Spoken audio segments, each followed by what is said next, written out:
Welcome to the second part of the review of the castle locomotives in my collection. We were looking at the Wren special edition of Great Western on the previous one. So first off, we have here is a Hornby rendition of the castle. Now this, although I say Hornby, this in fact the tooling for this is the Airfix tooling of the castle. Back in the 1970s, other companies were jumping in on producing model railways. Airfix joined the joined that number and produced quite a range of some interesting locomotives and rolling stock. Probably first and foremost of which was the castle. This was something which was eagerly awaited and was going to be considered, a much better representation than the Hornby Doublo and Wren models. Well, I think you can judge for yourself on that. Yes, the model has a sharper appearance. The riveting is much finer. There's some, the smaller details are perhaps more sharply rendered, but that's about the best you can say for it, I'm afraid, because I just don't rate this at all. The proportions are all wrong for a start. If you look carefully at the cab, it is far too big. It's out of proportion in relation to the firebox on the boiler.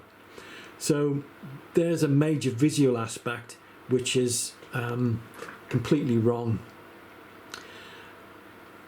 If I just pan back to the Wren Great Western, you can see that the proportions and the elegance of this locomotive are well captured.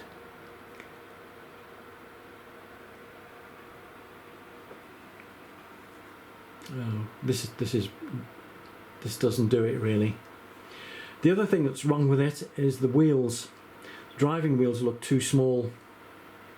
So you've got the big splashes on the running plate, then you've got the wheels and underneath it, and it doesn't look right.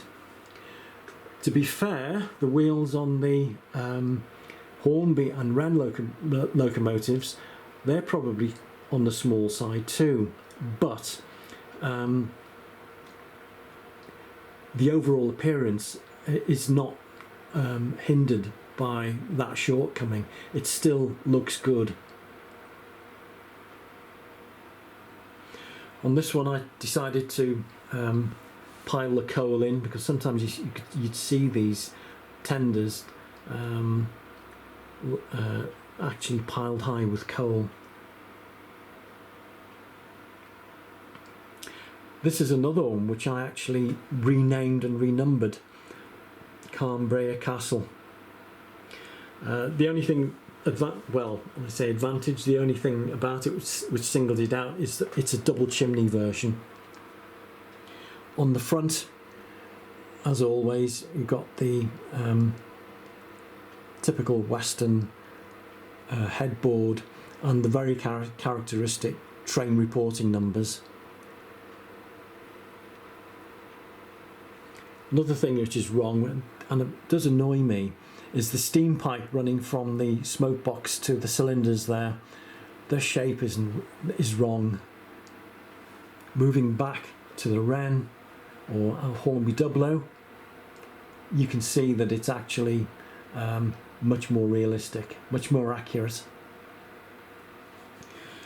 Anyway, Hornby persisted with this model for quite a while, and why wouldn't they? Because it was probably selling. So until the new China tooled versions appeared in the early 2000s, and here we have Earl canes, and this is absolutely fantastic.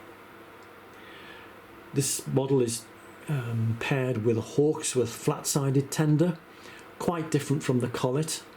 Not just the flat sides, but if you look at the chassis, resembles more like an LMS locomotive tender. That chassis, probably simpler to construct and cheaper.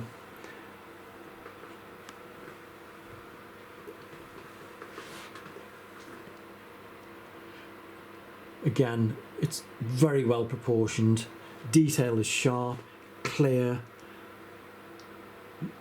a lot more detail on the running plate. Look at the size of those driving wheels. In real life they're 6'8.5", and boy oh boy do they fill the space. These engines were so elegant, so good looking. Very elegant, purposeful looking 460.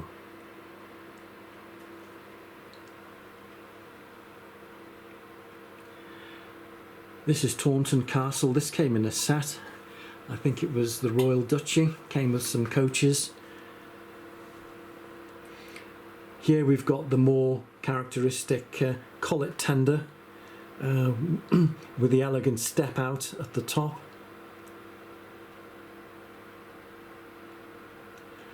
Beautifully rendition of the chimney and the copper cap. I don't know if we can get the camera around at the front.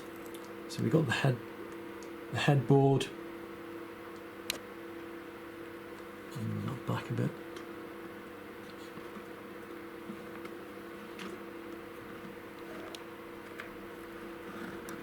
You can see there the GWR lamps, train reporting number, and the headboard for the train, Royal Duchy.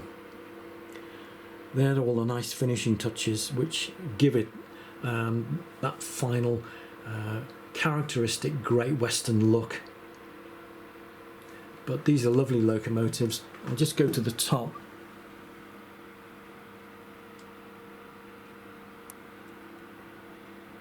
And you see the detail is beautifully rendered. Got the lubrication reservoirs, and I don't know if you can see the riveting detail, but it's very, very fine riveting detail on it.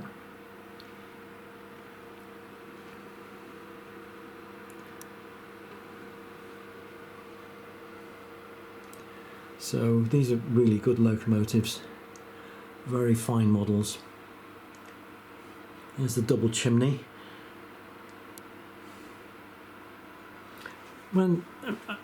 Although I've been critical of this Hornby version, which is basically the Airfix version, when you have it running around on the layout, some of the shortcomings are less noticeable. But that's the point of these particular videos that I'm doing, is it to point out some characteristics of these models from an interest point of view and a realism point of view.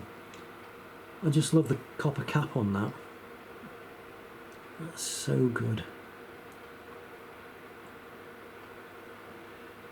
The centre wheel, flange centre wheel, makes a big difference. And the etched nameplate and number plate also give it a slight lift as well.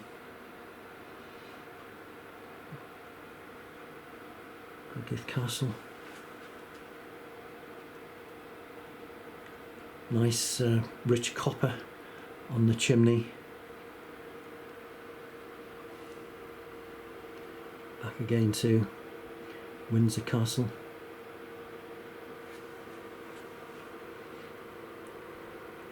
Brecon Castle.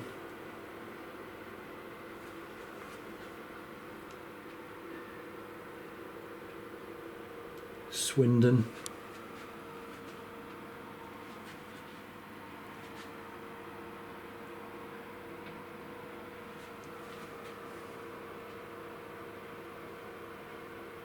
And back to the original Hornby Double Cardiff Castle. A little bit of background as to these locomotives. They came in, as I said, 1923. They were basically an enlargement of the Star Class. The Great Western Railway realised it needed something more powerful than the Star Class locomotives, and the solution was basically to take the Star as the basis and see what could be done to increase the power. The main thing that was actually done in respect of that was to increase the size of the boiler. Now, they already had a very large boiler which they could have used, and I think was intended to be used on this. This had been produced by Collett's predecessor, George Jackson Churchward, and this huge boiler that he produced only existed on one class of locomotives, and that was the final design he produced, the 4700 heavy freight stroke mixed traffic locomotives. Massive engines.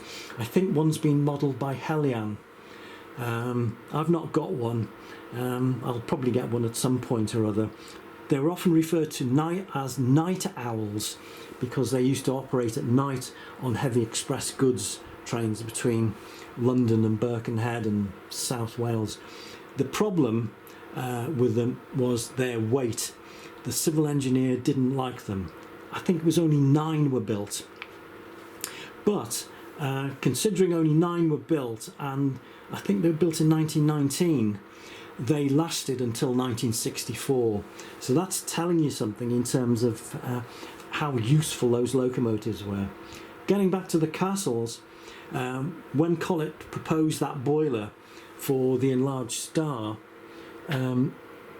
he was roundly rejected, or his proposal was rejected as being too heavy. The civil engineer would not have that on the line. Churchward probably got away with it because he was probably a bit more forceful about it, and it was also the fact that the weight was distributed over 4 axles instead of 3. That in respect of the driving wheels, I mean. I think also Churchward had proposed putting that huge boiler also on his Star and the Saint class, which was the 2-cylinder version. But anyway, what Collett eventually did was to compromise with the boiler, and he cut it down and reduced its size somewhat.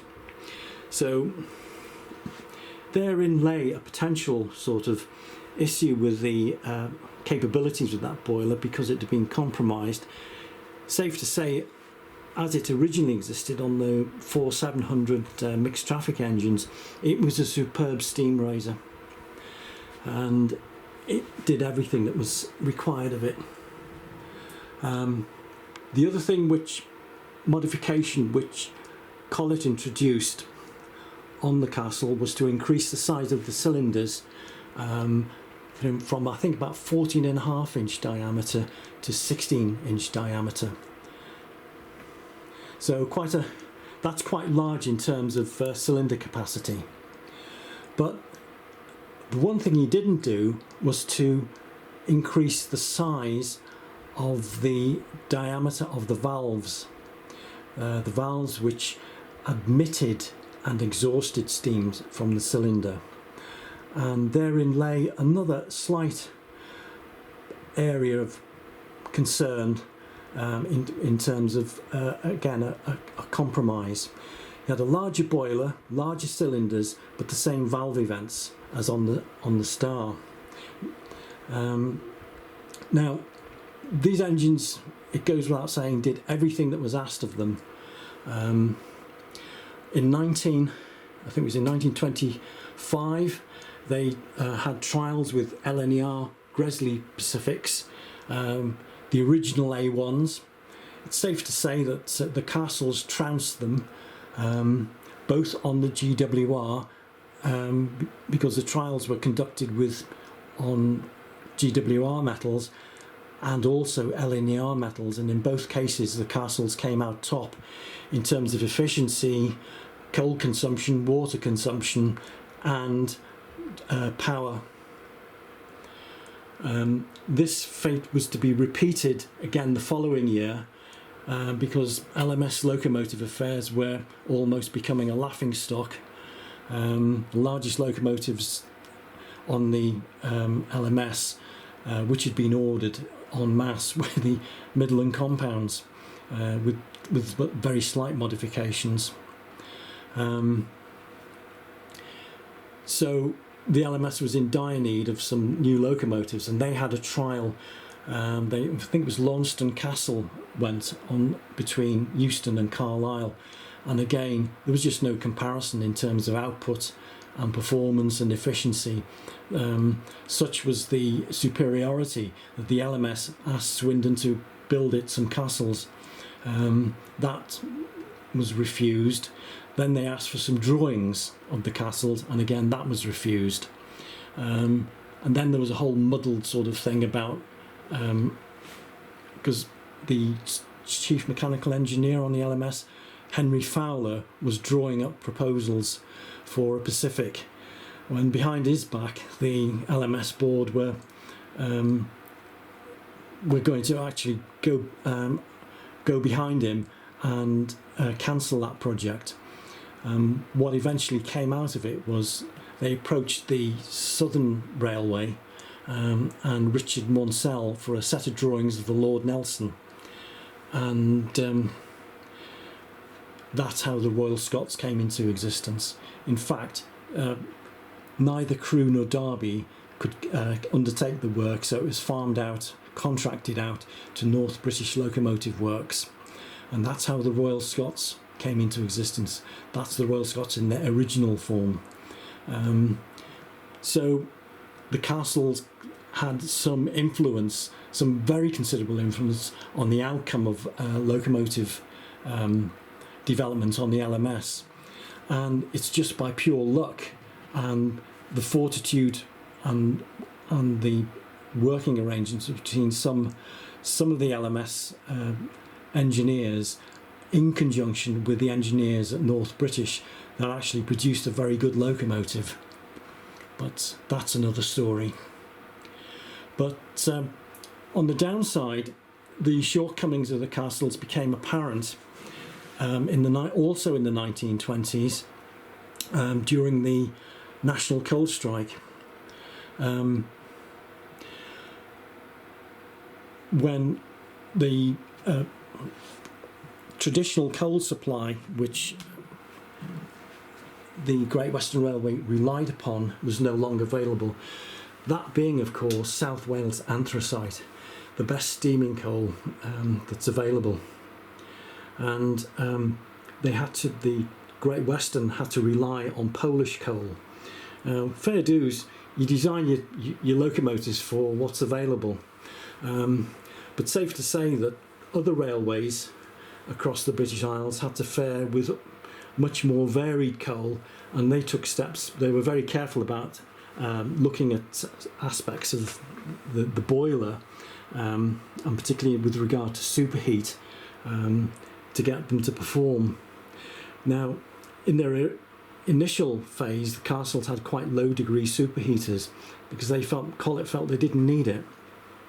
Superheating also causes, or has the potential to cause, additional problems with lubrication. That was one of the arguments. Be that as it may, the performance of the castles during the coal strike was actually pretty dire. They were supposed to steam at 225 pounds to the square inch in the boiler pressure, but they barely sort of got to about 160. And in that form, they were no better, if anything, probably slightly worse than the Churchwood Stars. But that's just the way it was. I mean, obviously, we're not talking about an extended period of time, but it highlighted something which maybe Collett should have looked at a bit further, because Stanier, who had been a Great Western man when he transferred to the LMS, wrote to Collett and said that superheating is, would you consider increasing the superheat on it, because he found out through much trial and error that low superheat didn't work on the LMS as it supposedly had worked on the GWR. Anyway, I'll leave it there for now. So that's an overview of the castles, both from an historical point of view and a historical modelling point of view. Thank you for watching.